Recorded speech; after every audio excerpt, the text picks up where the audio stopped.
En la computadora, ¿no? Sí. ¿Empezamos? Bueno, buenas tardes a todos. Gracias por acompañarnos en esta tarde. Estamos de manera presencial y virtual para hacer una charla conjunta entre el Instituto de Derecho Laboral y el Instituto de Derecho Informático. El tema que nos atañe hoy es el teletrabajo. El teletrabajo, como ustedes sabrán, es una modalidad que no es nueva. Apareció allá por la época de la Guerra Fría, en los años 70. Decimos que Jack Niels fue el padre del teletrabajo, un ingeniero de la NASA, que pensando cómo él podía enviarle sus instrucciones a los astronautas de la misión Apolo con la cual él trabajaba, y ellos estaban a esa distancia, ¿por qué no podría hacer lo mismo con los empleados que estaban en la misma ciudad, generando un ahorro de recursos muy, muy importante? Y de esa manera empezó, digamos, la historia del teletrabajo. Allá por aquella época y con las herramientas tan rudimentarias que había en esa época, donde Internet ni siquiera era Internet, era ARPANET, un proyecto estratégico militar, eh, que luego superó sus expectativas y bueno, se hizo de uso masivo y pudimos a partir de mediados de los 90 tenerlo también en Argentina. Ahí empieza la idea de teletrabajar. ¿Cómo es esto? Llevar el trabajo a casa o hacer ese trabajo desde un lugar que no es la oficina, que no es la empresa, que puede ser cualquier lugar, hasta un café, pero en el cual nosotros nos encontramos trabajando a través de medios electrónicos. Que lo único que necesitamos es una conexión a Internet y una PC, o una tableta o un teléfono para enviar aquello que nosotros estamos haciendo.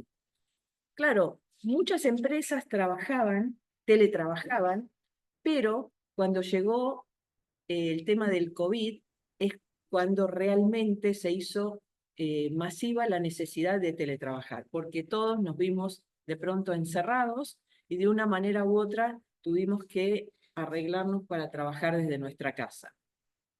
Y ahí descubrimos que el teletrabajo tiene muchas ventajas y algunas desventajas, ¿no? Entre las principales ventajas que tiene para el teleempleado, porque a su vez puede haber distintas modalidades, ¿no? El teleempleado, el part-time, si que trabaja 4 horas, o el que trabaja por cuenta propia.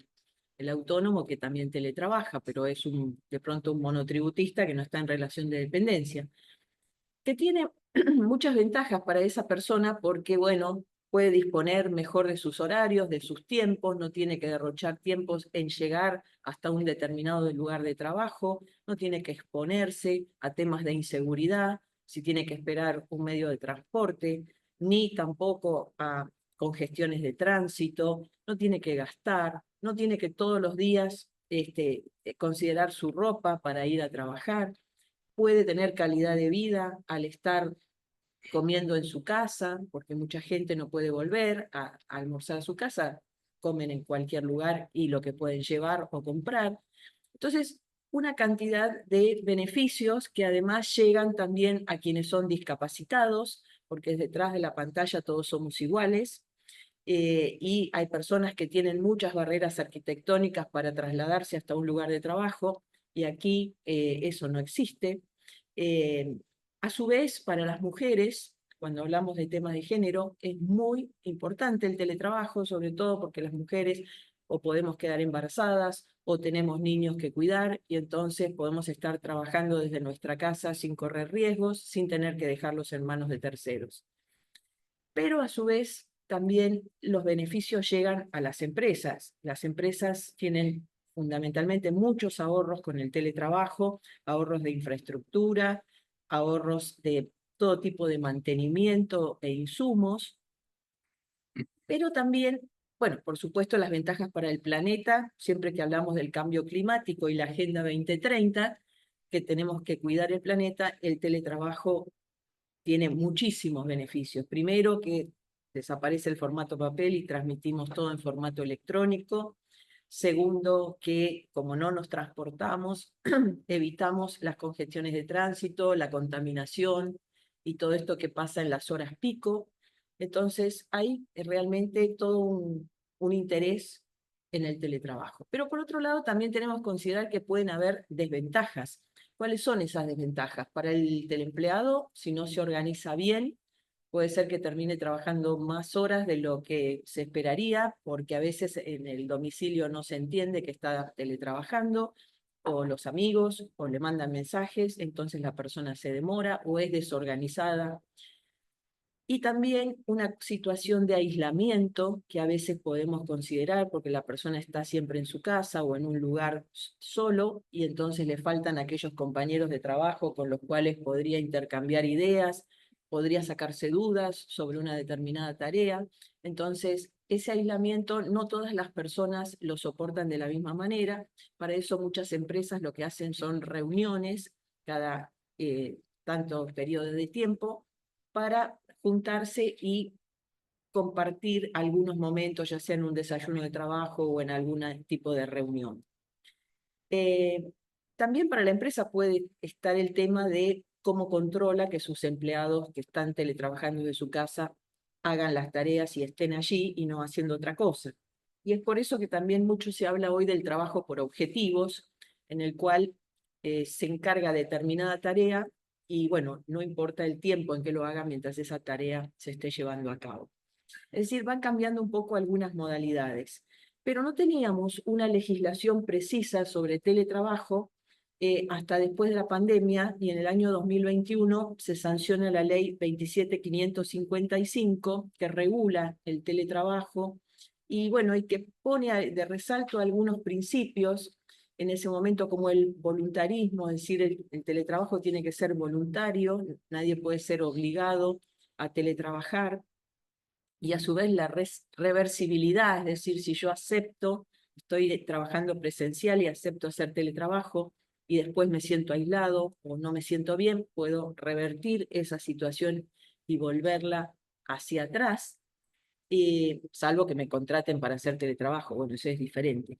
Eh, o las necesidades de capacitación que tiene el que teletrabaja para estar acorde con la tecnología permanentemente, tenemos que estar actualizados y conocer los nuevos sistemas y aplicaciones. Y también el tema de los elementos para teletrabajar desde casa, que fue tema también de discusión en el momento de sanción de la ley, si la empresa tenía que dar o no los elementos de trabajo, que finalmente quedó como una obligación del empleador de proveer aquellos insumos que son necesarios para desarrollar el teletrabajo, como es la conexión a Internet, y la computadora y el sillón o escritorio, sillón ergonómico. Pero a su vez también siguen otras situaciones que ya teníamos en el derecho laboral, como es la posibilidad de afiliarse a un determinado gremio, de tener sus beneficios sociales, sus horarios de trabajo, vacaciones y demás beneficios que no deben perderse ni discriminar por el tipo de trabajo que hace la persona. Bueno, con todos estos, digamos, pormenores, empezó a avanzar la ley a partir del año 2021 y hoy, bueno, ya ha recorrido bastante tiempo. Hemos sacado con una colega un libro que se llama El derecho del teletrabajo, que lo voy a dejar, lo voy a donar a la biblioteca para que ustedes lo puedan consultar, en el cual analizamos la ley y vamos artículo por artículo y con alguna introducción y diferentes modelos conversando sobre la temática del teletrabajo. Así que, bueno, creo que cada día se puede instalar más el teletrabajo porque estamos viendo que las personas cada vez van optando por esta modalidad. De hecho, hoy estamos en esta charla de modo híbrido y muchos de los que están acá conectados prefirieron el mecanismo electrónico antes que el presencial. Eso nos habla mucho de cómo estamos desarrollando nuestras tareas hoy en día. Así que, bueno, como les decía, el teletrabajo también puede dar lugar a conflictos y problemas. A veces tenemos que buscar las pruebas de alguna situación que ocurrió, si trabajamos, si teletrabajamos, si estamos en una determinada relación o no, y para eso tenemos que generar las pruebas que tenemos que aportar en un determinado conflicto. Si bien vamos dejando muchísimas huellas electrónicas en todo lo que hacemos, en los correos que mandamos, en todo lo que desempeñamos, bueno, siempre es necesario poder contar con un sistema de pruebas que valore esa evidencia digital que nosotros vamos a agregar para un determinado proceso. Por eso, en esta charla está acompañándome Osmar Madsen, que él es perito, ingeniero informático, y que nos va a mostrar cómo obtener y resguardar las pruebas para cuando las tenemos que presentar en un determinado proceso no tengamos inconvenientes, porque sabemos que la prueba informática es una prueba volátil que si no la custodiamos debidamente puede desaparecer. Entonces, en esta parte de la charla los dejo con Osmar para que él nos cuente un poco sobre todo esto. Muchas gracias. Bueno, buenas tardes. Mi nombre es Osmar Madsen. Como perito ingeniero de sistemas, en esta charla quiero evidenciar que en el derecho laboral el entorno digital obviamente está ya hace un tiempo y obviamente está para quedarse para siempre. Entonces, es necesario siempre tener en cuenta los medios probatorios en el entorno digital porque es una de las pruebas fundamentales a veces, más allá de las pruebas contables, etcétera, y otras que se utilicen. Siempre aplicando informática forense en la actuación pericial es el mejor modo de llevar adelante los medios probatorios. Bien, así que primero me voy a presentar para que sepan quién soy yo, si bien algunos seguramente me conoce, que yo sé que está en línea en este momento. Mi formación es ingeniero de sistemas en la Facultad de Ciencias Exactas de la Universidad de Tandil. Mi formación es dentro del ámbito de las ciencias exactas. También en el año 2019 me recibí en la Diplomatura Universitaria de Informática Forense que ha dictado la Universidad FASTA de acá de Mar del Plata, que me permitió tomar los conocimientos y poder incorporar la informática forense en todo el ámbito judicial, en donde yo estoy actuando. Como perito de ingeniero de sistemas, estoy en el Poder Judicial del año 2010 y obviamente estoy matriculado al CPCIVA, al Consejo Profesional de Ciencias Informáticas de la provincia de Buenos Aires. Como actividad, en realidad principal, también soy analista funcional en Consejo Interuniversitario Nacional, del CIN, del cual estoy trabajando en la integración funcional del CIU con todas las universidades nacionales del país, desde el año 1996. Y del 93, bueno, en proyectos de recursos informáticos y alternativas de implementación en empresas, etcétera. Así que llevo un montón de años de experiencia en el ámbito informático. La charla que he preparado, la idea es una pequeña introducción primero de actuación pericial y los conceptos de informática forense que todo perito informático o de ingeniero de sistemas debe tener en consideración, no importa el ámbito, obviamente el ámbito laboral, también en el civil y comercial, en el familia, el contencioso administrativo y sobre todo en el área penal. Y la charla más importante, después de esta introducción, va a ser ver los medios probatorios y poder informarles sobre ciertas cuestiones técnicas que a veces el abogado que forma parte del proceso quizás desconozca, porque en toda mi actuación pericial desde 14 años, yo traigo ejemplos en particular de ciertos puntos de pericia, cómo los enuncian, y a veces no son claros, y es necesario que quizás, o me da la idea de que no tienen conocimientos obviamente técnicos, en referencia a, según el medio probatorio que se utilice, qué es lo que se debería pedir para poder ser eficiente en la prueba. Y no solo eso, saber si la prueba realmente yo pienso que es importante, que es determinante, pero no, a veces suele suceder que en ciertas situaciones uno cree que es determinante y no lo es, porque cuando yo llego a la parte de la pericia, tengo que informar de cierta manera de que esa prueba quizás no es válida, etcétera. Entonces, para evitar esos contratiempos, he presentado cómo se deberían presentar los medios probatorios. Bueno, rápidamente, yo estoy matriculado en el Consejo Profesional de Ciencias Informáticas para poder, obviamente, llevar adelante las pericias. Como perito, todo perito informático, hay peritos oficiales, que son los que están en asesorías periciales y las oficinas periciales del fuero penal, que no es mi caso, porque los peritos oficiales en ese caso están en relación de dependencia con la justicia. ¿Bien? En cambio, en mi caso de como perito informático, como designación única, estoy anotado en la lista en la Cámara Civil y Comercial de Mar del Plata, de donde me insaculan para ciertos juicios que tienen que ver con el laboral, el fuero civil, etc. También actúo como perito de parte en penal, ¿sí? Cuando estoy designado por alguna de las partes y llegamos a un acuerdo de qué es lo que deberíamos poder instrumentar para, sea para la defensa, para la querella, etcétera, en la causa penal. Así que, al no ser perito oficial de una fiscalía, me permite también ser perito de parte en penal, en donde cumple un rol inverso, que en el caso cuando soy designado en una causa laboral o de civil y comercial, porque ahí soy perito como auxiliar de justicia de ese juzgado, de ese tribunal del trabajo. Mientras cuando es tribunal de parte, como soy perito de parte, en realidad lo que hago es como si fuera abogado del diablo del perito oficial y velar por la exigencia de cómo se deben llevar adelante las pericias y o apuntar a nuevos puntos de pericia que a la fiscalía no le interesa quizás en el proceso tener en cuenta, y si la defensa, entonces trabajamos así. Bueno, rápidamente quería dar una situación sobre el ámbito donde trabajamos como actuación pericial.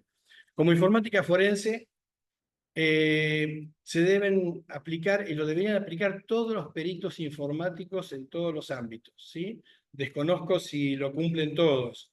En mi caso yo cumplo con los principios forenses, que es primero evitar la contaminación.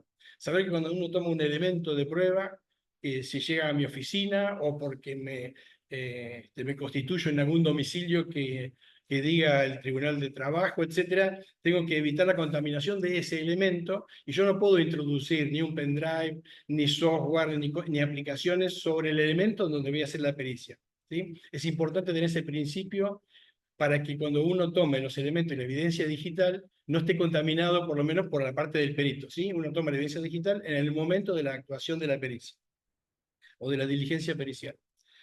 Actuar metódicamente. Segundo punto importante como principio forense, significa que tiene que haber un protocolo de actuación y de trabajo sobre el cual uno tiene que basarse y tiene que estar homologado de alguna forma, esa forma de trabajo, porque recolectar la evidencia digital no es simplemente ir a buscar el elemento y sacarlo, sino que tiene un protocolo, de tal manera que cuando uno presenta el dictamen pericial no sea impugnado o tenga un viso de nulidad en la presentación.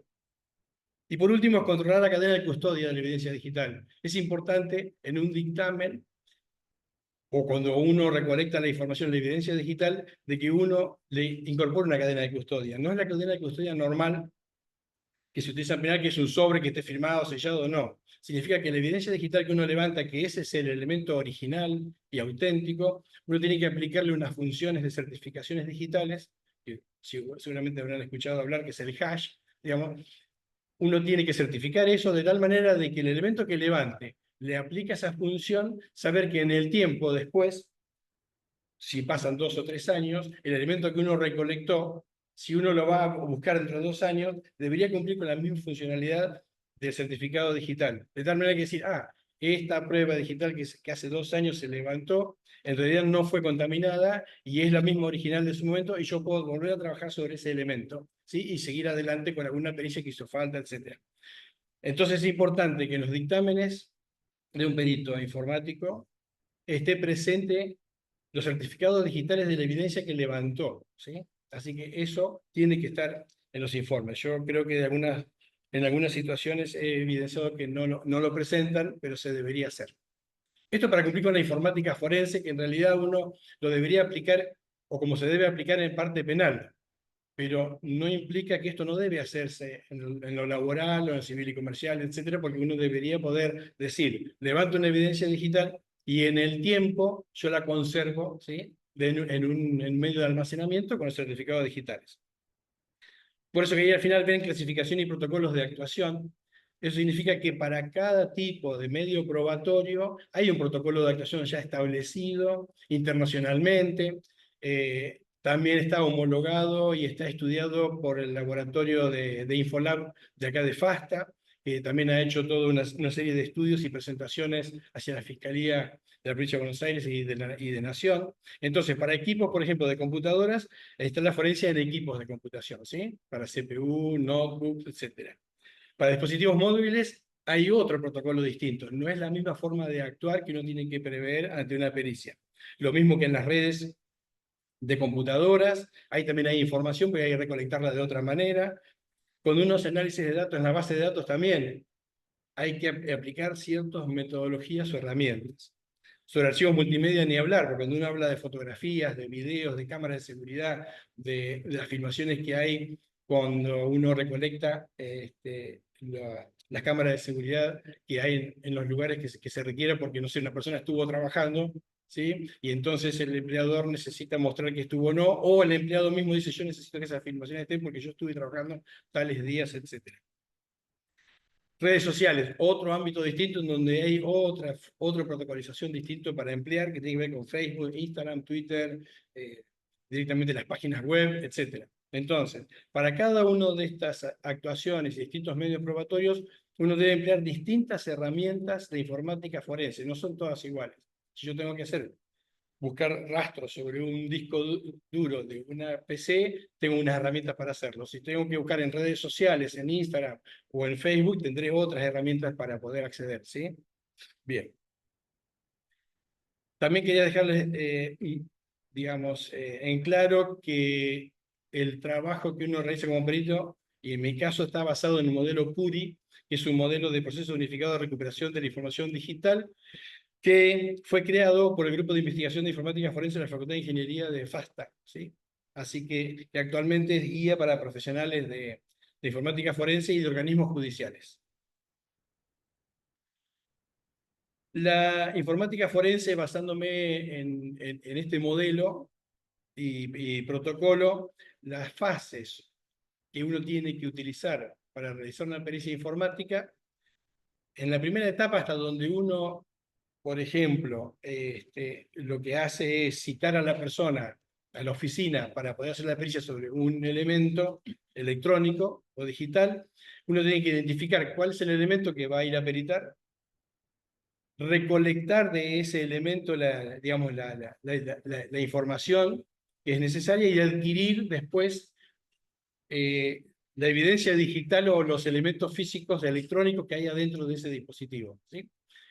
Termina ahí la diligencia pericial con la actuación de la parte o de las partes donde uno fija una fecha de pericia para realizar esta situación, ¿sí? Entonces esta primera parte es lo que uno debe elaborar para poder hacer una pericia. Cuando se va la persona de la oficina y ya terminamos la diligencia pericial, o cuando yo me fui de la empresa con toda la evidencia digital recolectada, certificada, etc., después pasa otras fases que son importantes que ignoran, obviamente, a veces los tribunales y eso, y entonces te intiman que en 10 días, en 5 presentes la pericia, etc. Bueno, hay una preparación de los elementos que uno recolectó de la evidencia digital, tiene que analizarlos, tiene que poder utilizar herramientas de informática forense sobre esos elementos que extrajo, y a partir de ahí hacer la presentación, que es preparar qué información va a presentar, el armado del informe y después presentarlo, ¿sí? El dictamen pericial. Así que hay un trabajo posterior de la diligencia pericial, que es todo este trabajo antes de presentar el informe. Bien. Ahora vamos a lo que nos interesa, que son los medios probatorios, y traje ciertos ejemplos de puntos de pericia. Pareciera que hicieran copy-paste o copia y pega de los puntos de pericia cuando hacían ciertos medios probatorios. Entonces los aglutiné, por ejemplo, primero, para el tema de las páginas de Facebook, Instagram o páginas web, que tiene que ver con las redes sociales o con Internet. Si alguno se siente aludido por puntos de pericia, no, digamos, no se sienta intimidado, pero traté de recolectar puntos de pericia que se generalizaron en estos 14 años, ¿sí? Y se repiten y se siguen repitiendo. Y quiero aclarar sobre este punto de pericia, por ejemplo, que dice que para caso de desconocimiento de las publicaciones de la página de Facebook, para que en base a su conocimiento determine si existe en Internet la cuenta de Facebook José García, y si las impresiones que se acompañan han sido extraídas de dicha cuenta, e informe cualquier otro dato de interés para la solución de la causa. Primero quiero aclarar que lo que está en rojo, informe cualquier otro dato de interés para la solución de la causa, no es incumbencia profesional de un perito informático emitir opinión y adelantar ciertas situaciones o decir cosas distintas de lo que se pidió el punto de pericia. Con lo cual siempre el otro dato u otra cosa que siempre ponen al final, yo lo único que siempre lo único que pongo es no tengo más nada para decir, porque si no eso, si yo me expidiera en ese punto de pericia, la otra parte seguramente va a atacar, impugnar y dar visos de nulidad sobre toda la pericia completa que uno ya hizo por un punto que uno estableció. Así que no es necesario que pongan al final cualquier otro dato porque no lo vamos a poder decir. Y en cuanto a lo que está en azul, cuenta de Facebook de, por ejemplo, José García o de frigorífico La Carne, no es en el punto de pericia algo que sea determinante, porque yo cuando voy a hacer la pericia, lo hago desde un perfil público, ¿sí? Salvo que se pida explícitamente que sea a través de la cuenta de eso que no te la van a dar, porque no te van a decir, van a desconocer de que son dueños de esa página de Facebook, de Instagram, y no te van a dar usuario y la clave. Entonces, lo hago siempre desde un perfil público. Si yo tengo que buscar lo que está ahí en XX, vamos a hacer José García o Carnicería La Carne, cuando vaya a buscar puede aparecer varios con el mismo nombre, ¿sí? Porque es un nombre que uno le pone a la página. En cambio, la dirección física que aparece en el enlace, en el link que está arriba, se van a encontrar con que José García 26, José García 58. Bueno, hay que ver cuál de esos José García, por ejemplo, que aparecen varios, es el que uno buscaba realmente, ¿sí? Entonces yo, en ese caso, al punto de pericia no tengo más que decir que quizás aparezcan todos estos y no saber cuál es el que ustedes buscaban realmente. Entonces, lo que uno tiene que poner como punto de pericia realmente es el enlace, el link o URL, como se llame, ¿sí? Que aparece arriba de la página. En las páginas de internet sí suelen poner www. ¿No? Y el dominio. Entonces, uno busca exclusivamente ese dominio.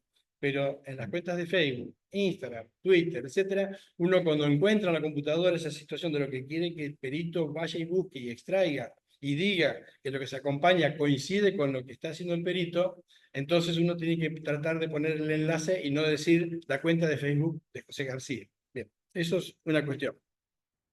Otra cuestión es que a veces en estas impresiones de página de Facebook que presentan, las copias que presentan dentro de la demanda o del expediente, tienen que ser conscientes que normalmente todo lo que tiene que ver con Internet se modifica constantemente.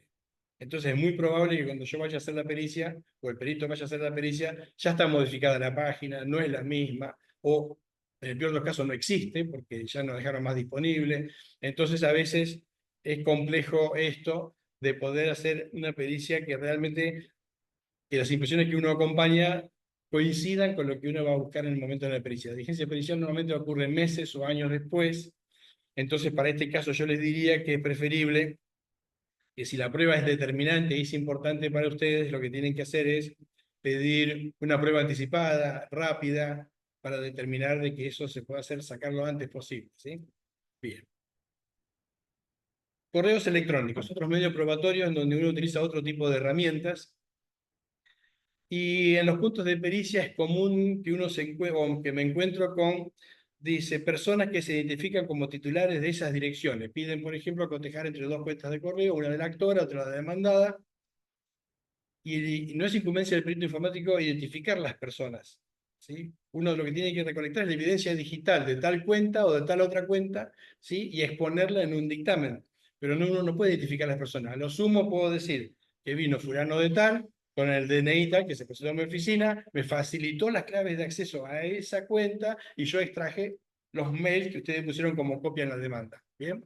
Entonces, eso de el punto de pericia, ¿qué personas se identifican? No, la única forma de identificar a las personas es solicitar quién es el dueño de la cuenta de correo, y esa cuenta de correo hay que pedirle al administrador de ese dominio de la cuenta de correo digamos, quién se registró para esa cuenta. ¿Bien?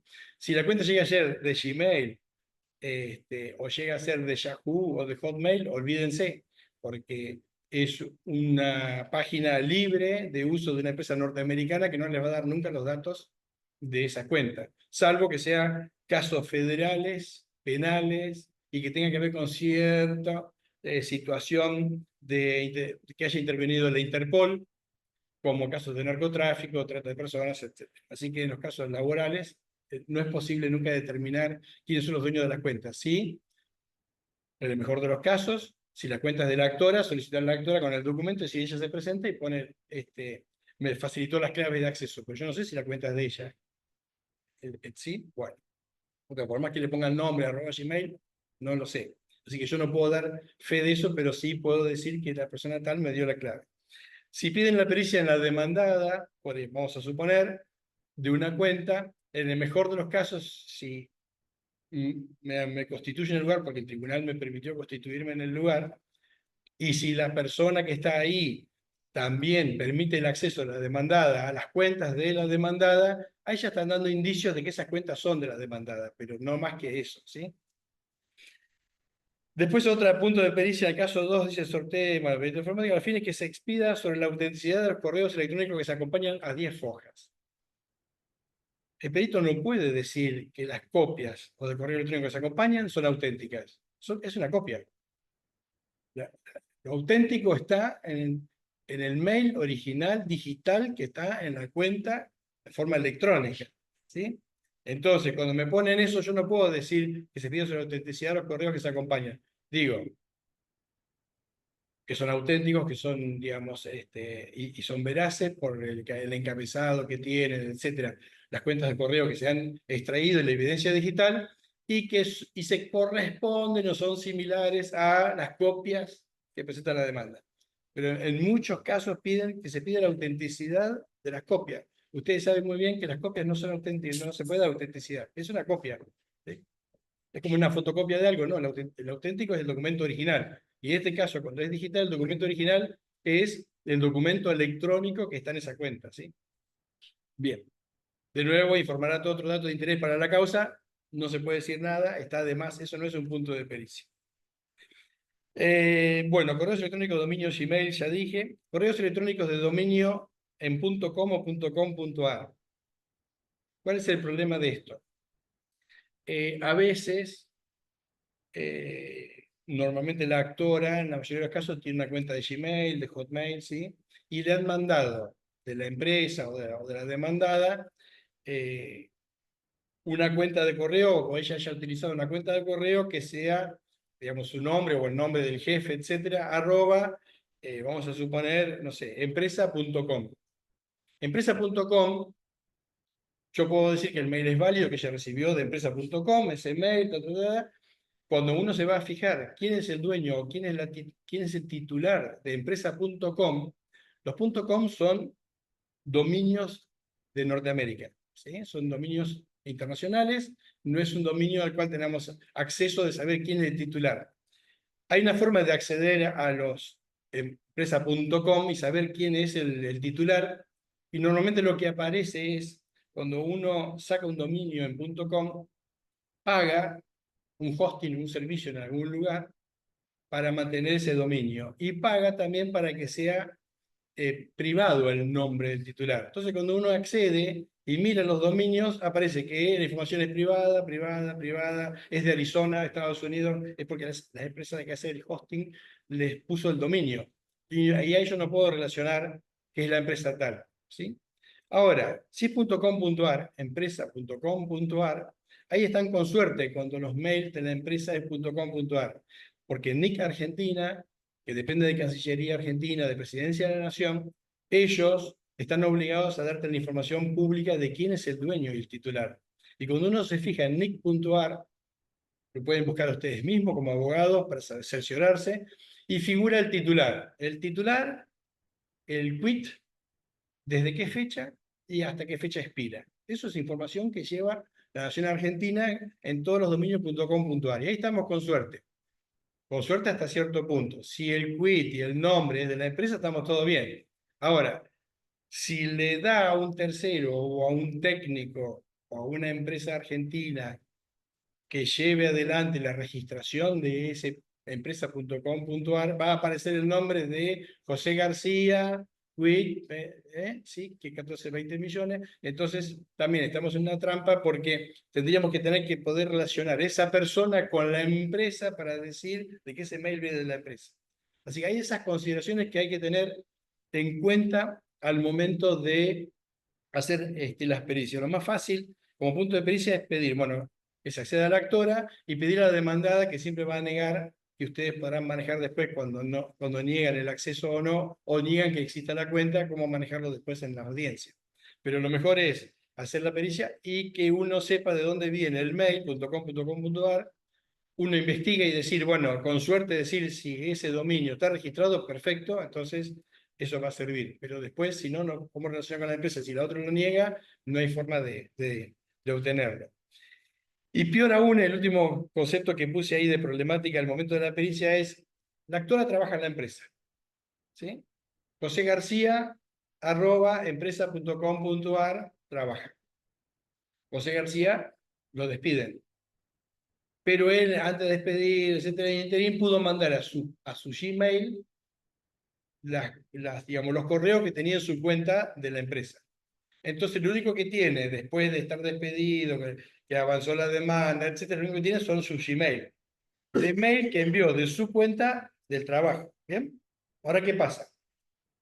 Cuando uno va a hacer la pericia, la empresa, es normal de toda la empresa, que las cuentas de correo de las personas que han sido despedidas, siempre por protocolo interno, etcétera, o a propósito o no, pero que normalmente es así, las cuentas se eliminan, desaparecen, porque no está más el empleado y no hay ninguna legislación o ninguna ley que les obligue a mantener, digamos, vigente todavía esa cuenta activa. Entonces, no tenemos los correos de su cuenta de la persona en la empresa para decir que la recibió del jefe, del encargado, etcétera, dentro de la empresa, sino que tenemos el mail que envió a su cuenta de Gmail. Cuando yo miro la cuenta de Gmail, lo único que tengo es que me dice que tengo un mail enviado de la cuenta de ella, de la empresa acá. En el mejor de los casos uno puede decir, sí, es una cuenta de la empresa, está todo bien. Pero ¿qué pasa? La persona que se envió el mail, en realidad pudo haber tipeado el mail. Lo tipió, puso el encabezado, pues todo el mail, el cuerpo que está dentro del mail, todo eso se puede tipear y cambiar. Y después se lo envió a su cuenta. Eso no garantiza, entonces, cuando yo haga la pericia en la cuenta de Gmail de la persona, de que esos mails sean originales.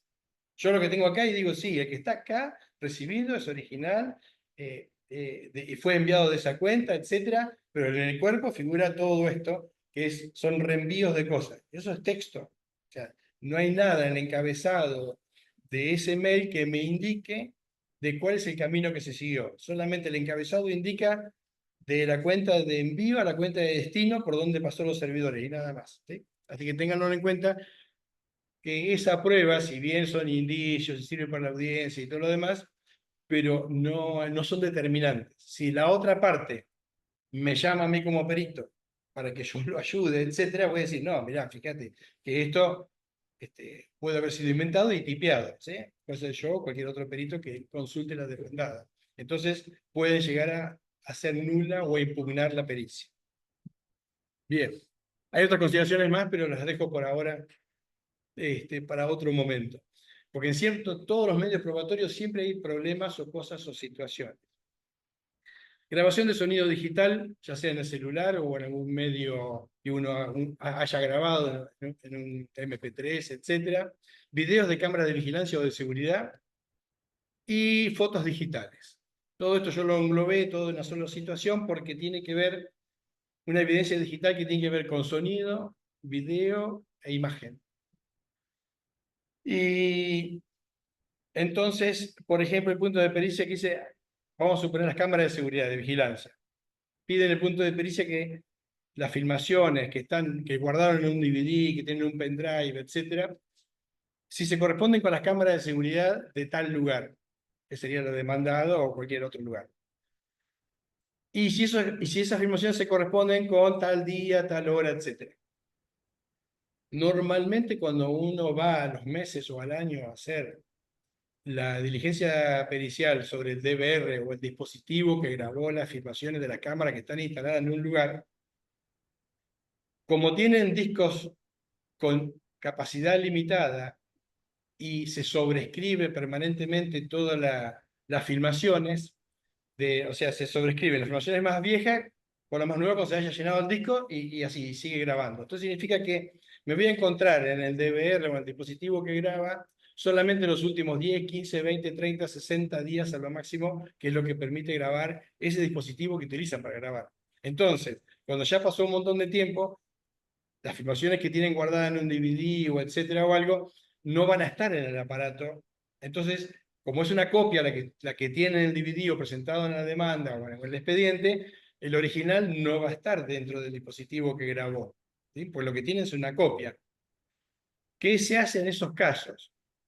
Lo que se hace en esos casos es, primero, evidenciar en la diligencia pericial que el DVR o el dispositivo que grabó las filmaciones, decir cuál es la capacidad del disco, que está lleno y que está en modo sobreescritura, y decir cuáles son las fechas, cantidad de días que tiene grabado. De tal manera de justificar, de esa manera decir, ¿por qué no están los videos de hace un año? Primer punto que les puede servir a ustedes para decir, digamos, bueno, ¿por qué no está hoy? Y después lo que hace uno es, con suerte, si las cámaras son las mismas, el equipo es el mismo, que el momento en que ustedes tienen los videos de hace un año atrás, lo que se saca es de la cámara, digamos, se tienen las filmaciones guardadas, uno lo que hace es capturar las imágenes, bueno, ¿dónde está la cámara en este momento? ¿Cómo es la captura de hoy? ¿Cómo está instalada? Etcétera, como para decir, ¿cuál es la imagen que está grabando en este momento?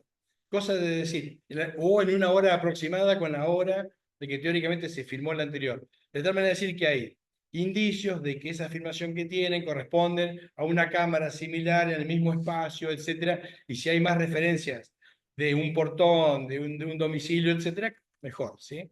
O dentro de una fábrica o lo que fuere. Entonces, uno da indicios, pero no puede decir que si se corresponde no es auténtico. Bueno, la fotografía pasa lo mismo. Tienen guardadas fotografías que vaya a saber cómo las obtuvieron en el CD que llevan a la demanda o en el pendrive, o las suben a Google Drive, porque hoy se sube directamente a Google Drive las imágenes, sonidos, etcétera, y pide la autenticidad de esas fotografías que subieron. Ahí hay consideraciones a tener en cuenta con respecto a la autenticidad. Primero, que son copias de algo que estuvo en otro lugar, ¿sí? Porque si está en un CD, está en Google Drive, esa es una copia, o sea, ya no es auténtica de por sí. En el mejor de los casos, lo que puede hacer un perito es, con herramientas forenses, investigar el contenido de esa fotografía. Si esa fotografía es una copia de un original, puede contener adentro lo que se llaman metadatos. Metadatos son datos especiales que contiene una fotografía en donde se guardó, por ejemplo, qué cámara capturó la imagen, ¿sí? Con qué foco, con qué distancia, la fecha y la hora. En el mejor de los casos, el GPS, la posición, la situación posicional sobre la Tierra para decir está en tal lugar, en tal domicilio. Eso es, si es una copia que han subido, es una copia exacta del original y no haya subido ninguna transformación en el medio. Porque si yo tomo una imagen de Facebook, de una imagen que está ahí, eso ya no tiene los metadatos. No se sabe dónde está publicada ahí, pero si me la pasaron por WhatsApp, ya WhatsApp también trunca y saca toda la información y no me sirve la foto, nada. Entonces, esas fotografías a veces son difíciles de decir que son, digamos, son copias de una auténtica. ¿Qué hago yo o qué se solicita para la diligencia pericial? Lo que se solicita es que lleven a la oficina digamos, el dispositivo electrónico o teléfono, etcétera, que hayan utilizado para sacar esa fotografía, ¿sí? O cámara fotográfica, o una cámara de video, o lo que fuere. Pido donde está el original que haya sido grabado esa fotografía. En el mejor de los casos, cuando me traen el dispositivo, que en la mayoría de los casos hoy es el teléfono, en el teléfono, si está la foto original, porque la que subieron no tiene metadatos o es incompleta, etcétera, de ahí obtengo la información, ¿sí? Lo importante es que esa información en el teléfono tenga no solo la fecha y la hora, sino la ubicación geográfica de donde fue tomada, para poder determinar esa situación, que eso es lo que uno informa en un dictamen pericial. Si la foto ya no está más, o tengo una copia de la foto en la nube, en otro lado, y no conservó esa información, no se va a poder dar autenticidad a esas fotografías. Así que ténganlo en cuenta cuando vayan a tomar presentar fotografías que sepan que tengan el original. Me ha sucedido casos que inclusive lo que hacen es, en causas más viejas, ¿no? La foto en papel, ¿bien? Que tiene abajo la fecha y la hora, muy lindo, impresa y todo. Y te dicen que sea copia de original. Bueno, tráeme el aparato que en su momento lo saco. Ah, pero ya no lo tengo más. Bueno, olvídate, no hay forma. Ni siquiera hay metadatos en eso porque es un papel, es un cartón pintado en donde se expuso una foto. La fecha y la hora que está abajo impresa, y yo la puedo haber tipeado y cambiado para que saque impresa con eso. O sea, no hay forma de determinar. Así que tengan en cuenta el momento de presentar cosas que tengan sonido, video o fotos, en lo posible de que tengan no solo la fecha y la hora de la creación o cuando se tomó eso con el original, decirle a su cliente que guarde el teléfono o que guarde la cámara fotográfica o guarde exactamente esa foto hasta el momento de diligencia pericial, ¿sí? Para poder extraer la información y sí decir asociar. Bueno, Bueno, tengo una pregunta. sí, señor. Los CD que suelen acompañar certificados por escribano como que Bueno, el escribano da fe de lo que ve, ¿bien? Y eso es indubitable. El escribano da fe de lo que ve, de lo que le muestra. Ahora, ¿qué le muestra? Entonces, ese punto, cuando se presenta en acta notarial, el acta notarial no se puede voltear ni nulidad. El acta notarial es verdadero. Lo que sí pueden hacer, o no, o depende, es con respecto a cómo se obtuvo esa información y cómo está escrito el acta notarial de cómo se obtuvo. Al final de la firma yo tengo preparado de cómo se debería hacer un acta notarial real para que sea una prueba indubitable completa con la evidencia digital. ¿Bien? Pero bueno, pero está bien la pregunta. Igual pregunten cuando quieran, no hay ningún problema. Bueno, esto en cuanto a sonido. A ver, sonido. Sí, después en WhatsApp voy por los audios. Otros medios probatorios son las computadoras o cuando uno va a una empresa a buscar información en los sistemas de información que tienen sus servidores, etcétera. Ahí hay varias actividades. Primero, no se puede atribuir a una persona si registró algo en una computadora, porque esa computadora puede ser que lo use un empleado a la mañana y otro a la tarde, la misma, con lo cual no hay forma de, por más que se lo vivió con el usuario y clave, no se puede determinar tampoco la persona, salvo que la empresa tenga instrumentado de que se firma que el usuario es de tal persona, tal DNI del legajo, de que se compromete y que la clave solamente puede ser modificada por la persona y no por otro, por un tercero o alguien de la empresa, que es muy difícil de lograr que eso exista porque normalmente eso no existe en las empresas. ¿Sí? Porque saben que en el momento de poder despedirla no tiene que estar esa información. Entonces eso es una nebulosa y gris, difícil de determinar qué personas son las que operaron sobre tal máquina. En causa de, normalmente también laboral, lo que se pide es que de cierta empresa se vaya y se retire, por ejemplo, el registro informático de compras, ventas, las ventas efectuadas por los vendedores y determinar fecha y monto de cada operación de venta. De nuevo, con el tema de que va a quedar registrado en la base de datos, o en el mejor de los casos, del sistema que tengan instaurado, salvo que esté en la nube o en otro lado, donde ahí no hay forma de obtener esa información, de saber qué usuario se registró o no.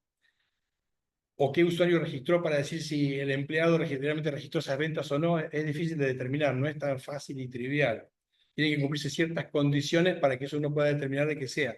Entonces, en el mejor de los casos, lo que uno hace es constituirse en el lugar y solicite al tribunal de que me permita acceder y que la parte demandada nombre a una persona o un técnico idóneo para que me pueda atender en el lugar.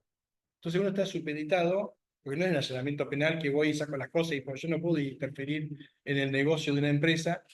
Ahora les voy a contar una anécdota del caso. Entonces, en el mejor de los casos, esa persona que me va a recibir, que es un técnico, y que esa persona yo le solicito con preguntas ciertas cosas y puede ser capciosa o no, como para que yo ir llevándolo para donde lo necesito con la información que se requiera, es obtener quizás la información de las ventas, porque yo no conozco el sistema donde voy, el sistema lo conocen las personas que están ahí, y o que hayan comprado un enlatado, entonces es difícil saber de antemano con qué información o con qué sistema uno se va a encontrar en el lugar. Entonces, la persona, uno trata de que colabore lo más posible para poder sacar la información de, por ejemplo, de ventas, sacarme tal listado, sacarme tal informe, y bueno, entonces uno presenta después en el dictamen esos listados que después serán analizados en audiencia, etcétera, o por las partes.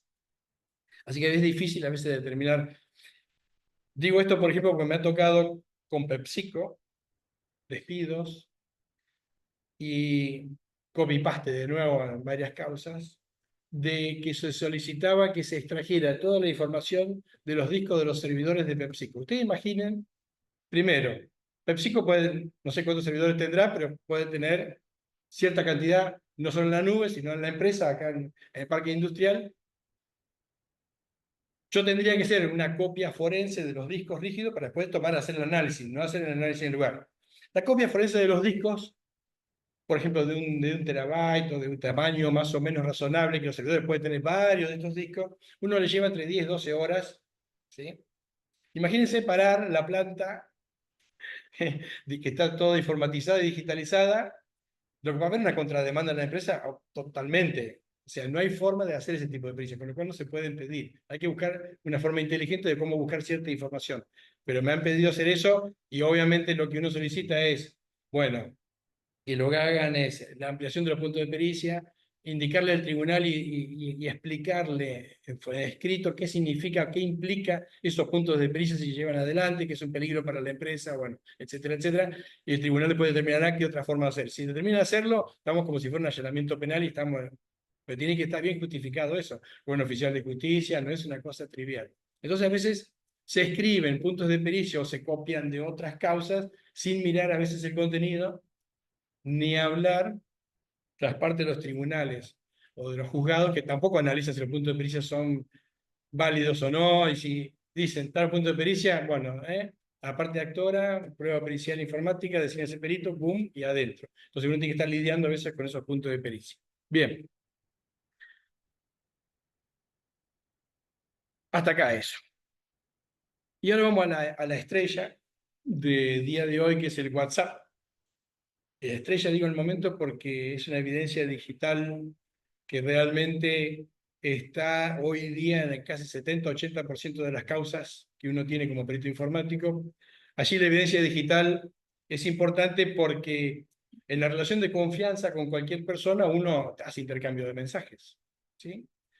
Empleado-patrón también, empleador también es de confianza. Cuando se rompe esa confianza, se termina el despido, bueno, esos registros quedan porque se pasó los turnos que tenía que hacer, el recibo de sueldo, te hice una transferencia de depósitos en negro, ¿sí? Por otra parte. Bueno, distintas situaciones de, o que el empleado mandó certificados, ¿sí? Por WhatsApp, etcétera, y lo desconocen después. Todo, ¿no? Entonces, hay una relación de confianza y todo eso ocurre dentro de un WhatsApp. Entonces, está bien que se pidan una diligencia pericial sobre el WhatsApp, sobre todo de la actora, en el caso del laboral, pero acá hay una cuestión que yo quiero aclarar con respecto a los puntos de pericia que he anotado ahí.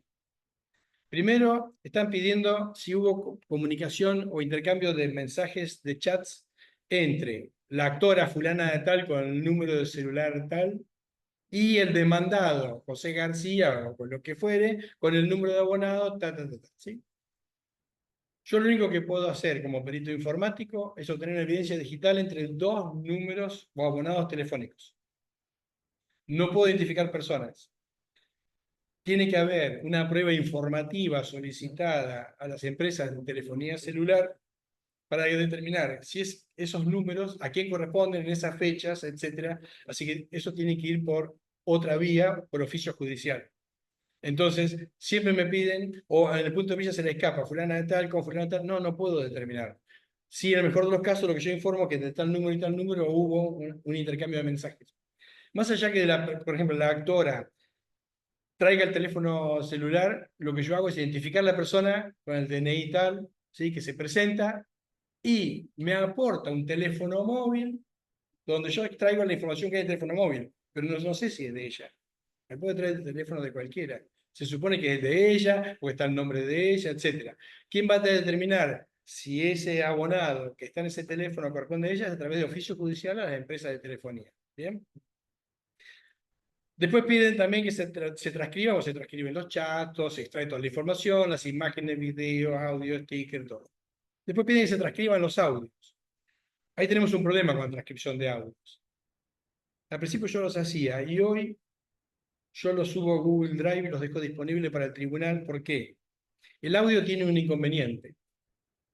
Ustedes saben que cuando un texto, según tenga comas, puntos, signos de admiración, signos de pregunta o no, que eso cuando uno transcribe eso no lo hace, no sabe la intención o el tono de voz de ese audio, si es autoritario, si está imponiendo o en forma relajada está sugiriendo. Entonces, todo eso en la transcripción del texto no sale, no hay forma de evidenciar el contenido del audio real y qué significa ese audio.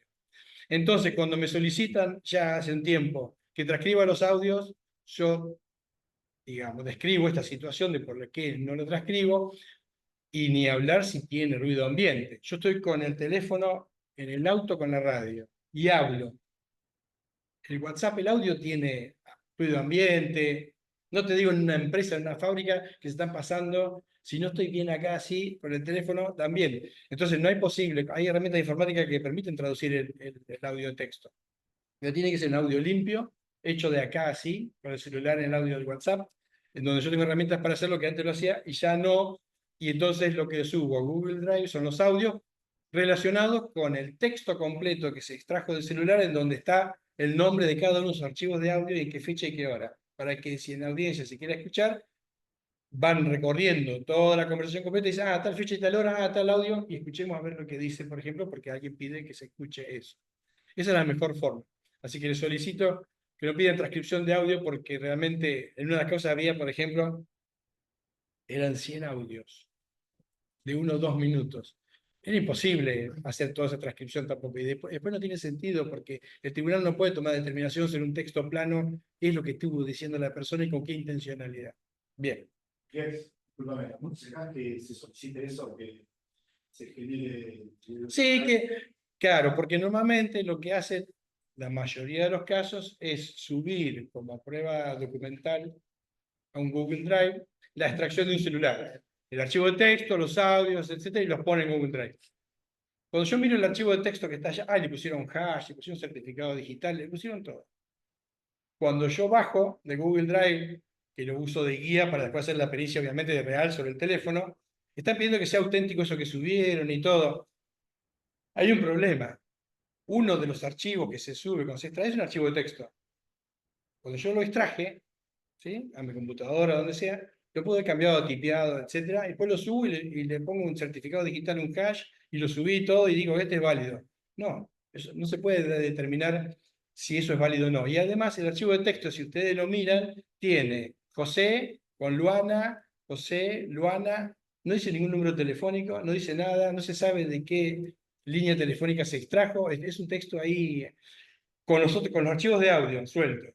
El archivo de audio, a lo sumo, en el nombre tiene la fecha y la hora, .opus, que es el nombre de la extensión de un audio. Pero no dice de qué teléfono es, ni de qué número de línea. Entonces, toda esa información, digamos, o sea, sirve como prueba en el sentido de que va a ser la guía mía cuando haga una diligencia pericial en de tratar de extraer esa información que subieron de que esté en el aparato. Pero la información que yo voy a brindar en el dictamen va a ser lo que extraje realmente del aparato. Si en el aparato esa información ya no la tienen porque cambiaron el teléfono, lo robaron, o cuando cambiaron el teléfono no pudieron bajar toda esa, digamos, conversación, y porque no estuvo en la nube, entonces el nuevo teléfono no se bajó, no tengo forma de decir que eso sea válido, porque yo lo que voy a hacer es extraer la información del teléfono que me lleven a la oficina, ¿sí? Eso por un lado. Después piden la autenticidad de la copia de pantalla de WhatsApp agregado como documental. Está perfecto que agreguen copias de capturas de pantalla, pero ustedes saben que la captura de pantalla, eso se puede editar con un Paint, uno escribe cualquier cosa y yo lo presento como prueba. En realidad, no puedo decir que eso es auténtico por más que encuentre una igual en la pantalla. El auténtico está en la pantalla. Y digo que esta evidencia digital que extraje del celular se corresponde con lo que lo subieron, pero nunca voy a poder decir que es auténtico lo que subieron, ¿sí? Es una copia, punto, no es más que eso. Después piden también que indique el código SIM de la tarjeta inserta en el teléfono. Está pasando últimamente eso, digo, por lo copy-paste que hacen de los puntos de pericia y aparece en varios lugares. Significa que cuando yo termino la pericia, yo tengo que hacerle a la persona apagar el teléfono, sacar la funda, y hay que intervenir el teléfono físicamente, hay que extraer el SIM, ¿sí? Hay que sacarlo. Si son teléfonos viejos, los Samsung, acuérdense, hay que sacarse la tapa, hay que sacar la batería, hay que sacar el chip. En el mejor de los casos, estos nuevos, uno tiene el aparatito para sacar, para que salga el SIM, sacarle la foto del SIM, que en definitiva la prueba considero que no es importante ni relevante, porque el problema que trae eso es que una vez que yo haga eso, tenemos que rearmar el teléfono de nuevo. Sea poner la batería, poner, o sea, la tapa, o en el mejor de los casos, en la guía volver a poner y poner, y que el teléfono encienda. ¿Qué pasa si después no enciende el teléfono? ¿Qué le digo yo a la persona que me trajo el celular funcionando, dice la pericia, todo, y cuando hice toda esa maniobra, después el teléfono no prende más? Porque me sucedió una vez, sobre todo con los Samsung, con el tema de la batería. Entonces, están exponiendo ustedes al cliente pidiendo el código SIM de la tarjeta inserta al teléfono, que no asuma nada, porque lo que vale es la comunicación y los mensajes que hubo entre dos líneas telefónicas que a través de oficio judicial consiguieron de quiénes eran. No importa qué SIM tenía, porque aparte esa información, si quieren por oficio judicial, también pueden pedírselo a la prestadora que tiene el número de SIM del último chip que le entregaron al cliente y que tiene inserto en el teléfono. Esa información también está por oficio. Entonces están exponiendo a que el perito haga maniobras en un teléfono, que en lo posible uno no tiene que tratar de hacer eso. Entonces últimamente estoy poniendo también que esa información la obtengan por oficio judicial a las prestadoras de telefonía y no exponer a que la persona no se le encienda el teléfono de nuevo o genere algún problema. ¿Bien? Por eso se hace normalmente ese tipo de intervenciones físicas, se hace en algún técnico especializado en las oficinas o de Claro, de personal o de Movistar, etc. Bien. Lo que yo les comentaba hoy, en el caso 4, el documento digital ha sido respaldado por la actora o el sitio web donde surge el mismo mediante un código hash.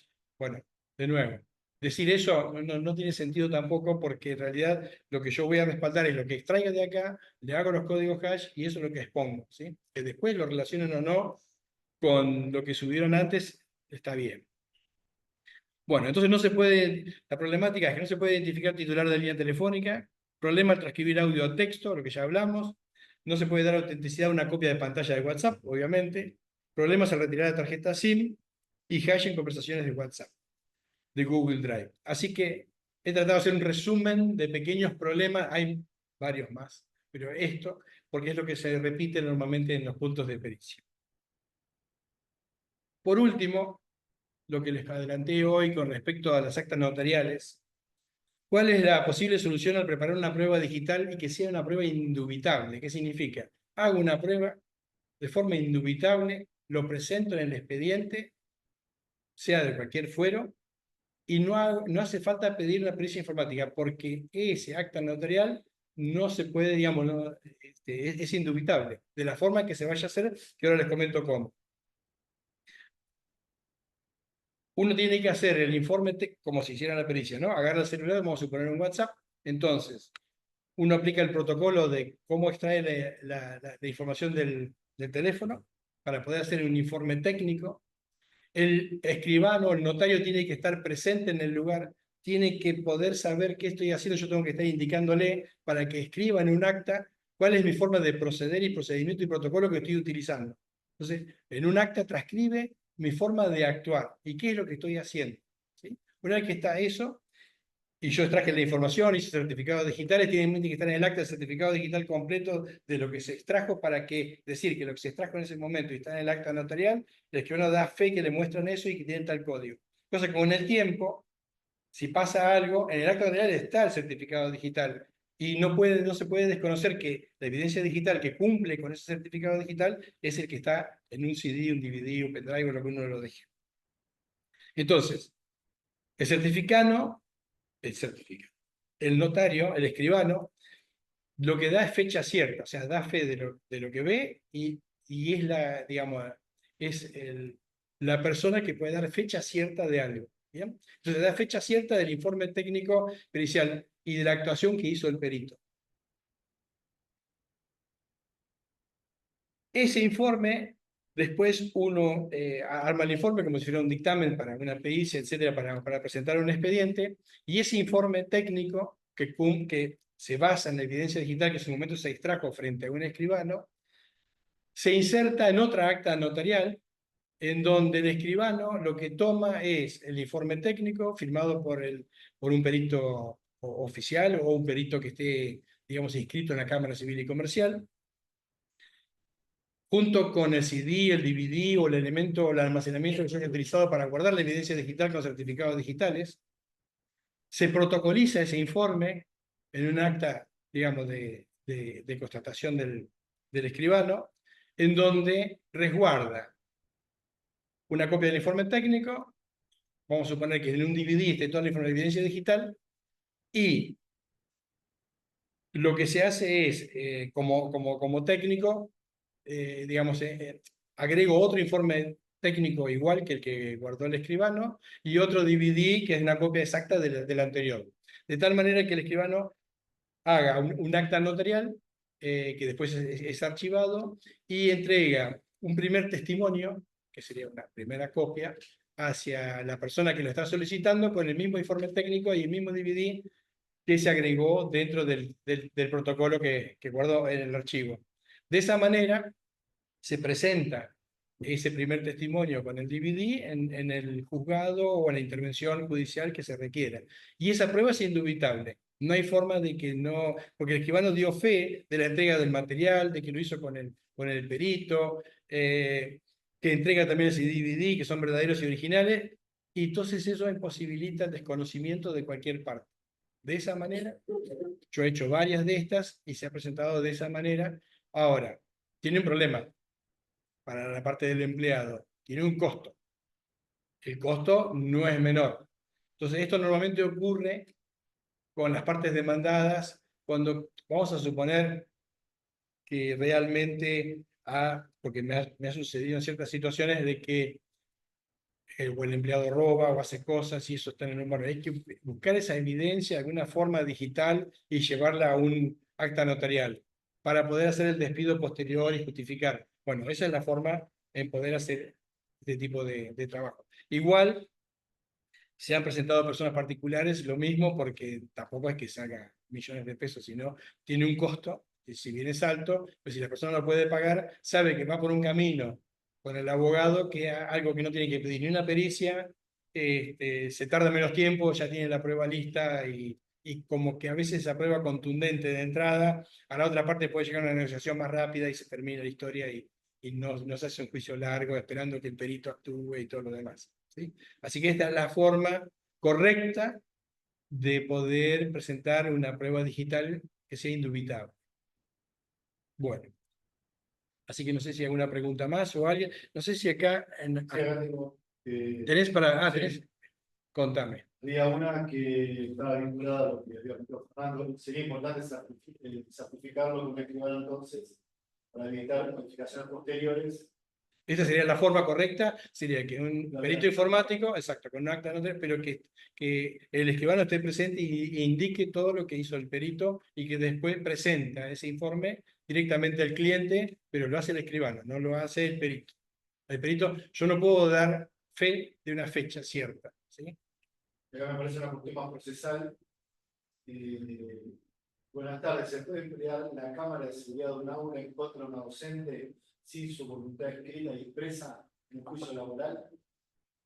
Sí, es una cuestión más jurídica, ¿no? que técnica. Claro, ahí entramos en el tema de cómo adquiero yo esa prueba, si es legítima esa forma de adquirir la prueba o no. Claro. Bueno, ahí está la parte de la parte jurídica que interviene para determinar si se extrae o no, y en el caso de que se pueda hacer, llamar a un perito informático para que extraiga. Pues el perito informático lo único que hace es extraer y adquirir la evidencia digital, resguardarla, certificarla, para que sea presentado en algún lugar y que después la parte jurídica se encargue de trabajar con con esa evidencia digital, ¿sí? Yo no puedo opinar sobre nada. Como abogado, primero habría que verificar el consentimiento de la trabajadora en este caso para que haya una cámara. Exacto. No. Ese es el trabajo de ustedes primero. Claro. Después Sí. Claro, cada vez hay más cámaras por todos lados, ¿no? Eso también afecta a nuestros datos personales y de todo va por el lado de, digamos, de la privacidad, que ya nos vamos al derecho constitucional, ¿no? Pero es una realidad que cada vez estamos Bueno, invadidos con el tema de la por privacidad yo tengo algo en más particular. cámaras. Nada es privado que esté subido a algún lugar. No es privado. Tengan en la cabeza lo que está en Internet, lo que está en las redes sociales.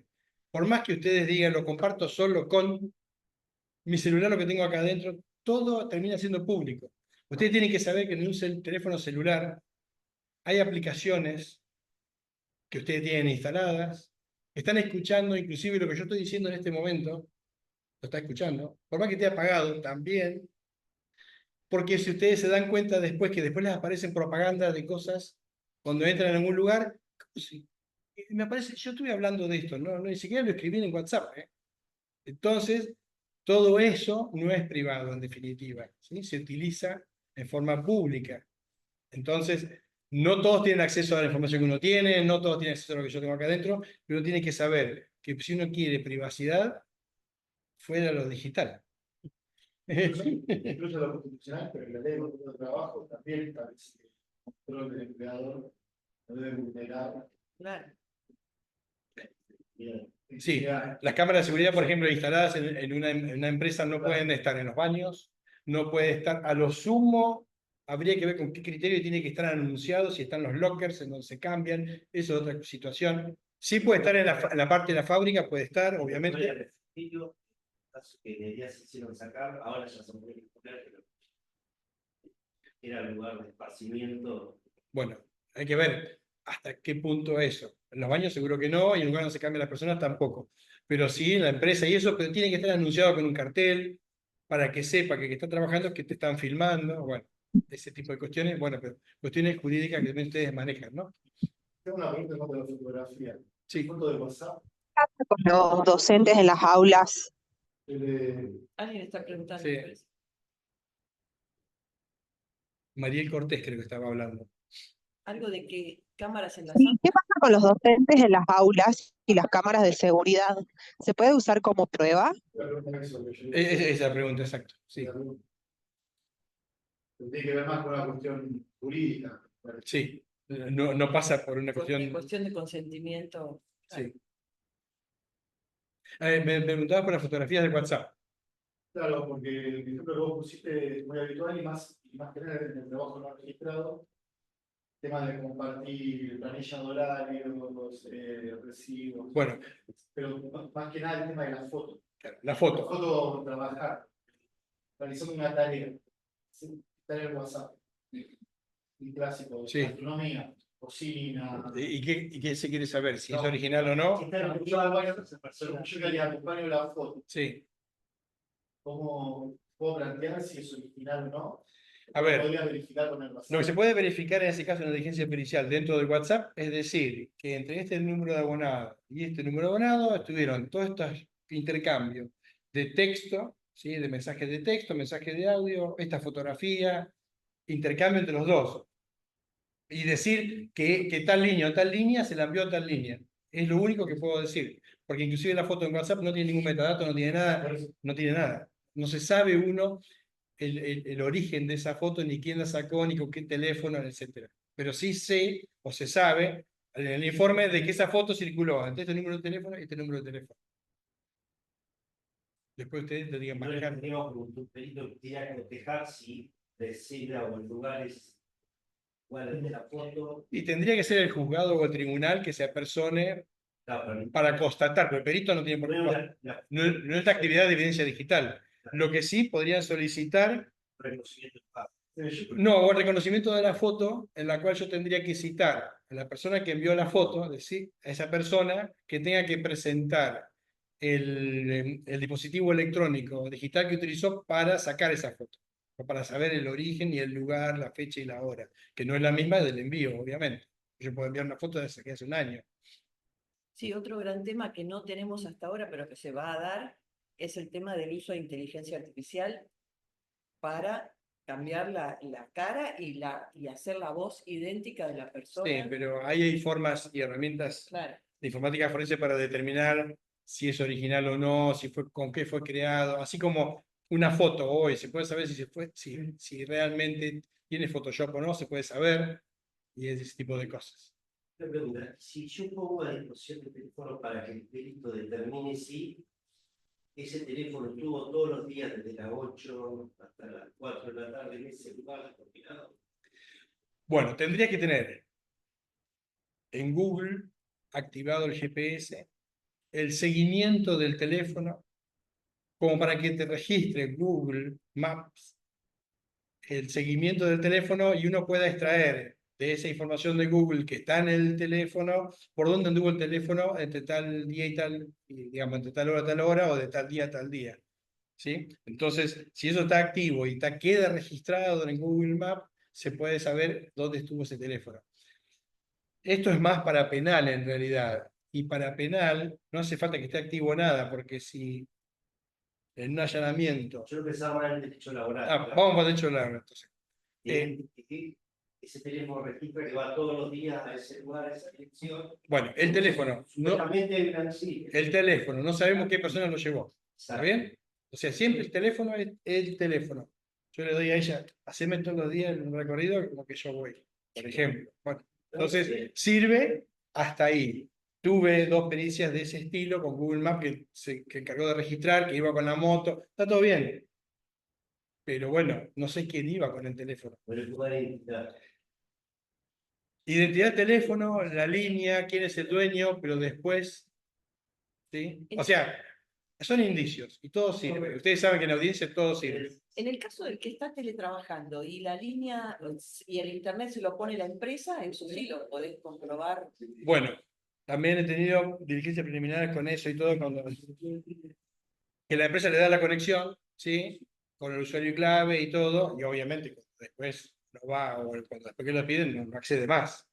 Lo que uno tiene que buscar es rastros en la computadora de las últimas conexiones que tuvo, ver si tuvo esas conexiones contra ese servidor, eso aparece simplemente en Google, viendo el historial, si se conectó o no y en qué fecha y qué hora está. Ahora, tiene un límite Google para guardar cosas, que son los últimos, vamos a poner 500 movimientos. Si una persona que navega mucho constantemente y hace como 2 meses que lo echaron, ya no va a estar esa información. Bueno, así hay cosas que se pueden extraer y se han podido obtener, sí, pero no siempre es tan fácil eso. Lo que sí a veces la empresa le da a la computadora, por ejemplo. Cuando termine. No, me ha pasado que tienen la computadora y se la queda, porque después desconoce la empresa, desconoce todo. Bien, entonces lo que yo cito es traerme toda la computadora y no la prendo. Lo que hago es la copia forense del disco para ver todo ahí adentro, toda la información que hay, para después levantarlo, etc. ¿Sí? Y ahí se puede determinar a veces las conexiones que hubo, etc. Contra qué IP, etc. Que IP es otra cuestión, otro mundo, que aprovecho y digo que aparecen muchos puntos de pericia, sobre todo en los mails, que diga el IP, tal cosa. El IP del email es de tal servidor a tal servidor. ¿Sí? El servidor es la empresa contrata un hosting, ¿sí? O en un lugar, o un servicio de IPS, o sea, el servicio de Internet, a una empresa de Claro. Vamos a suponer, sin dar demasiados nombres, o Movistar. Sale ese servidor, ¿sí? Con IP y todo, esa fecha y esa hora. Entonces, lo único que yo puedo saber en el encabezado es que salió de tal fecha y tal hora con esa IP, que se conectó a alguien, ¿sí? Y salió el mail.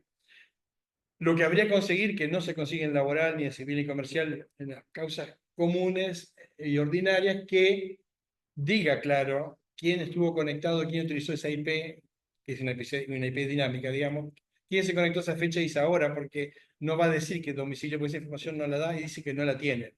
Si estuviera Interpol, que sería una causa federal, y lo pide un juez federal, esa información aparece. Pero no aparece. En el caso de los GPS, eso que ya se utiliza para sancionar a un trabajador por el exceso de velocidad o haberse desviado del recorrido, despedirlo porque estaba en un lugar que no debía estar. Sí. ¿Qué velocidad tiene? ¿Cómo? Bueno, vamos a suponer, hoy día las Chevrolet tienen OnStar, el servicio, ¿sí? De GPS satelital en el vehículo, que te provee Wi-Fi al vehículo y todo, ¿bien? Eso, la empresa tiene guardado esa información. Entonces, por oficio se habría que pedir los movimientos de esa unidad móvil, ¿sí? A la empresa, en este caso sería OnStar, o la empresa que brinda el servicio, en donde sí está todo el recorrido, porque cuando uno tiene ese tipo de vehículos, en el celular te dicen, ya tenés que cambiar el aceite porque ya tiene tantos kilómetros, la presión de los neumáticos, tienes un problema, tienes una pinchadura, te dice cuántos kilómetros hiciste de promedio, la velocidad, si frenaste rápido o no. Toda esa información, si te la están brindando, porque la tienen. Entonces, esa información no hace falta que un perito la extraiga, sí un perito quizás para analizar la información de datos que brinda ese oficio, toda esa información para poder analizar qué fue lo que pasó y armar como si fuera una ruta de Google Maps por donde anduvo y eso, ¿sí? Pero no hay una forma de extraer del vehículo. Por eso, esa empresa de transporte, que Sí. esa transacción de los choferes, adelantado. Claro, claro, tienen una situación satelital. Hay alguien, una empresa que está registrando esa información. A esa empresa hay que pedirle la información y quizás sí un perito después para analizar los datos, ¿no? Que aparecen ahí. Pero la información estaría en esa empresa que brinda ese servicio, que se la brinda a la empresa que lo contrata, obviamente. Y lo utiliza seguramente para sancionar si se fue y todo eso. Tan difícil, tendría que determinar que estuvo en ese vehículo de transporte. Hoy, esa situación satelital, una tracker que pasa eso y tiene toda la información completa de todo, si aceleraste, no, a qué velocidad fuiste, todos los tramos, todo, esa información hoy está en las bases de datos de las empresas que guardan esa información, con lo cual saben exactamente si se desvió o no del camino, a qué fecha y qué hora, cuántos kilómetros por Si hora. yo como abogado de la nieve digo la veracidad, una pericia te puede determinar si verás el olor que se acompañó. Y eso habría que hacer la pericia en la empresa, verla, digamos, se supone que si pide un oficio a la empresa está brindando la información. Esto lo puede oficiar porque es pago. Bueno, habría que hacer la pericia en la empresa y ahí sería difícil ver si se puede acceder o no a las bases de datos. Bueno, me ha tocado con alarmas de casas, vamos a suponer que es algo parecido, en donde le entraron a robar una casa y la alarma en realidad había saltado y todo.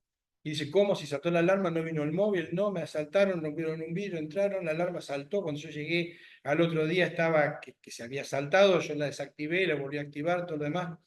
Entonces, se pide a la empresa por oficio los movimientos, ¿no? La empresa niega, dice la empresa que la última vez que activó la alarma fue, vamos a suponer, el día anterior al robo, y que después de, teóricamente, de lo que anuncia la actora, que el robo y todo lo demás, que al otro día del robo, que fue, desactivó la alarma y la activó. Esos son los movimientos que aparecieron por oficio pedido a la empresa de alarmas. Entonces, esa persona pide una pericia informática. Yo me apersono a la empresa de alarmas, fue en Villa Gesell, y entonces, obviamente, pido que me permitan constituirme el lugar, que pido un técnico especializado en base de datos de las alarmas de ese lugar para poder conversar con esa persona. Y como les decía hoy, uno lo que trata de buscar la forma, de buscar la información, hablando con esta persona, sin que se dé cuenta de investigar y sacar la información. En ese caso en particular, resultó algo novedoso lo siguiente. Yo le pido los movimientos de la base de datos con consultas, que se hace SQL, pues hay que tener conocimiento informático sobre eso. Le pido al técnico, hacerme una consulta de la base de datos de tal día a tal día para ver sobre esa casa, ¿no? Entonces sale exactamente lo que habían hecho por oficio. Entonces yo miro, en las bases de datos normalmente, lo que se llama las tablas, que es un archivo por cada información que tienen un número de secuencia, secuencial, que lo hace automáticamente la base de datos, ¿sí? No es algo que uno pueda tocar. Entonces miro, número de secuencia, y el último movimiento está el número de secuencia. Y digo, sacame de la base de datos pura de tal número de secuencia, tal número de secuencia, de tal archivo, de tal tabla, que contiene la información de todas las casas, ¿sí? De todos los movimientos, de todas las alarmas, de todo. Rápidamente el celular, yo hago sin darse cuenta, saco la cuenta del primer número contra el último número, o sea, resto el último número con el primero más uno, y digo, tiene que haber tantos registros de todo. Cuando me muestra la consulta, miro abajo de arriba, no coincidía, el número era menor. Digo, extraeme toda esa información, yo me la llevo. Que no se pueden negar. Entonces yo me la llevé. Cuando hice el análisis de datos, faltaban registros. Entonces, no es que uno dice, la alarma saltó, pero yo le dije al juez, porque después tuvimos charla y obviamente, y después se hizo una audiencia también para que yo explicara, de que faltaban registros, ¿sí? Entonces la duda estaba en qué falta con eso. ¿Faltó lo de esa casa o lo de otras casas? Bueno, entonces ahí se determinó de que había algo que no correspondía, o sea, no era fehaciente la información que estaban dando. Digo, para el GPS en este caso podría pasar algo parecido, pero uno tiene que buscarle el punto, porque no te la van a dar la información. Si puedes decir, vengo a buscar, a ver si te coincide o no, no, tenés que buscar vos, entonces tenés que hacer como investigador medio con conocimiento de la informática y qué herramientas están utilizando de buscarle la vuelta. ¿Mm? Lo doy como ejemplo porque me sucedió. Faltaban registros, no sé de qué casa. Manipulada sí, porque faltaba registro, número de secuencia, y no puede faltar porque una base de datos relacional como la que estaban usando en ese caso, sí o sí numera en forma automática la base de datos. Eso no lo puede, es un dato que no puede modificar un... Sirve para el indicio. Sirvió para indicio. Entonces quedó el indicio. Y el indicio, el juez entró en dudas y bueno, entonces eso sirvió como prueba para determinar de que alguna forma, bueno, hubo Esos algo. registros formaban parte de la empresa demandada. Sí. Que cuando vos le pedís, en realidad la empresa demandada no, la empresa demandada de alarmas, pero pasa que viste que tercerizan todo. Bueno, entonces el oficio de lo otro dio que obviamente, como dice acá él, obviamente de convivencia y va a decir las cosas que necesita la empresa. Entonces, bueno, uno tiene que ir y verificar eso. Pero tiene que solicitar la medida, la prueba y buscar la forma de que eso se pueda realizar. Y con suerte poder encontrar algo, porque también me ha pasado en Buenos Aires con el tema de la BTV, que está en Capital Federal, la base de datos de las BTV de la provincia de Buenos Aires y todo eso, bueno, y ahí no se pudo determinar más que lo que habían informado y bueno, pasó. Pero no siempre es posible, porque las empresas normalmente saben ocultar la información y uno tendría que ser más vivo que ellos para poder conseguirla y a veces está o no está. Cuando pedí la secuencia de las cosas, estaba en la secuencia. Así que... Entonces, bueno, no sé si necesitan algo más. ¿Preguntas? No sé si en el chat hay más No, preguntas. no, ya estaba. Pues él sí estaba controlándolo, No, por ya eso. estaba controlando. Sí. Bueno, muchísimas gracias. Gracias a todos los que No, están gracias a ustedes presentes. y a todos los que estaban. Gracias a Osmar que vino para darnos toda Y esta cuando instrucción. necesiten, estoy a disposición. Necesiten, ahí está abajo está mi dirección de mail, así que no hay ningún problema. Ya vamos a subir obviamente la grabación de la charla, así que Bueno, perfecto. si surge algo después. Sí, sí. Bueno. Muchas gracias.